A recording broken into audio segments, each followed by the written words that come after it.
이렇게 장기적으로 투자할 수 있는 종목을 고를 때 반드시 고려해야 하는 그런 기준이 있다면 무엇입니까? 라는 질문을 해주셨는데, 이 회사의 주력으로 매출액을 올려줄 수 있는 치료제들입니다. 그래서 이 치료제들이 향후 성장성이 좋으냐 안 좋으냐에 따라 갖고 빅파마들도 투자 대상으로 넣을 것이냐 말 것이냐가 갈리게 되는 거죠. 큰 바이오 트렌드에 맞다. 그런데 기술력을 가지고 있는지 없는지는 우리가 어떻게 아냐라는 거죠. 그거는 대단히 알기 어렵다라고 생각합니다. 모든 회사들은 자기 회사들이 가장 좋다라고 얘기할 수밖에 없는 거죠.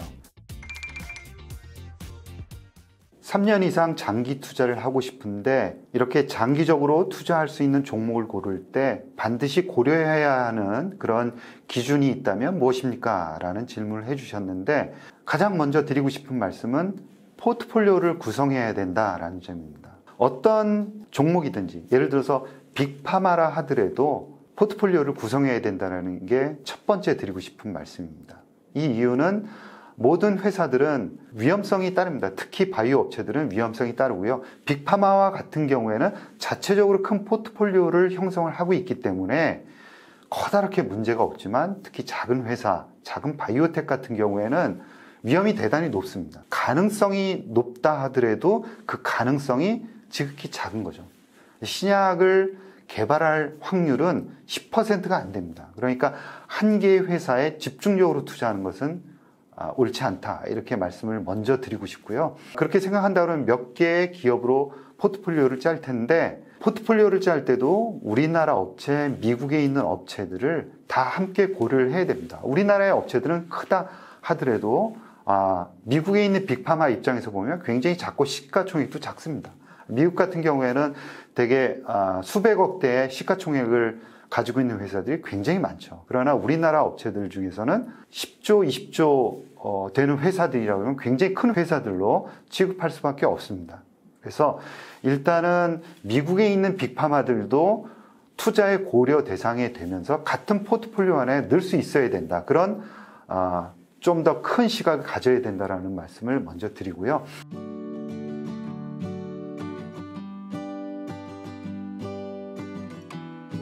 빅파마 같은 경우에도 핵심 신약의 포트폴리오가 어떻게 구성이 되어 있느냐. 이들 약들이 향후 2, 3년 정도를, 그리고 길게 보면 한 5년 정도 이 회사의 주력으로 매출액을 올려줄 수 있는 치료제들입니다. 그래서 이 치료제들이 향후 성장성이 좋으냐 안 좋으냐에 따라 갖고 빅파마들도 투자 대상으로 넣을 것이냐 말 것이냐가 갈리게 되는 거죠. 그래서 핵심 신약 포트폴리오의 성장 가능성을 먼저 봐야 됩니다. 그리고 조금 더 작은 회사들은 신약을 가지고 있지만 아직까지 시가총액이 작은 회사들은 신약의 그런 성장 가능성과 또 보유하고 있는 그런 기술들과 파이프라인들을 함께 보셔야 되고요. 이 파이프라인들이, 기술들이 큰 시장 트렌드하고 같이 맞느냐, 부합하느냐 하는 점이 대단히 중요합니다. 이것은 작은 회사들로 갈수록 더욱 중요한 거죠.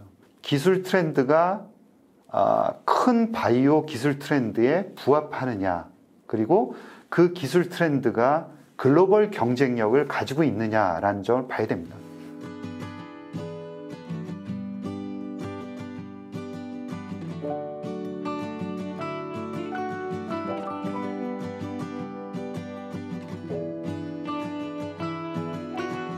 그러면 여러분들께서는 질문을 하실 겁니다.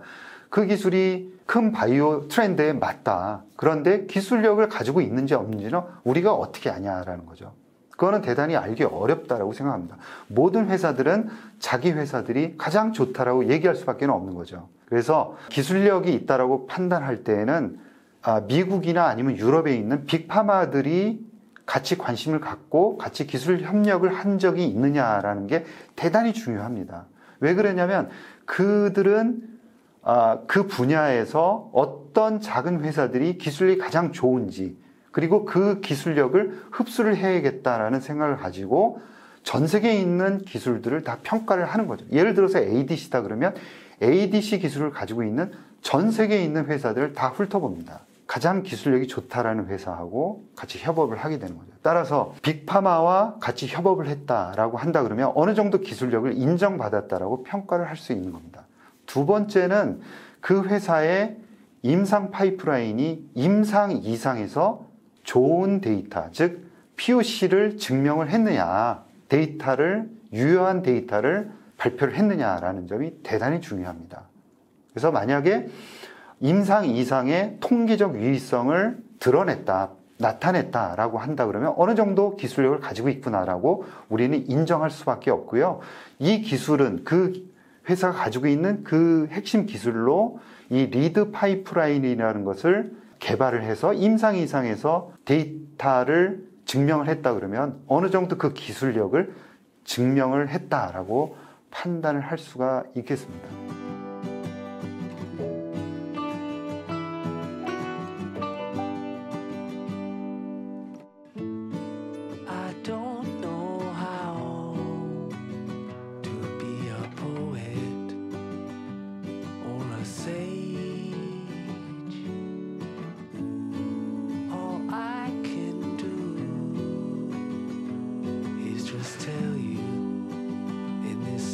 여기까지 검증을 했다 그러면 어느 정도 투자할 수 있다라고 생각을 할 수 있고요.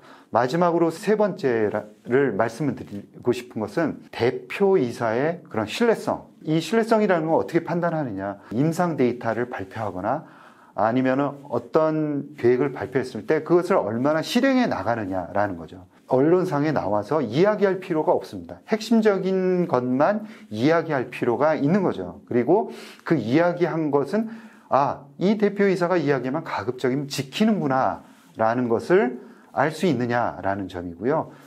특히 구설수에 휘말리는 그런 대표이사다 그러면은 그런 회사는 가급적이면은 좀 조심해서 볼 필요가 있겠다라는 거예요. 가장 중요한 것은 언론에서의 발표하는 내용이 투명하냐 투명하지 않느냐가 가장 중요한 거고요. 그것은 검색을 통해서 여러분들이 충분히 걸러낼 수 있다라는 점이죠.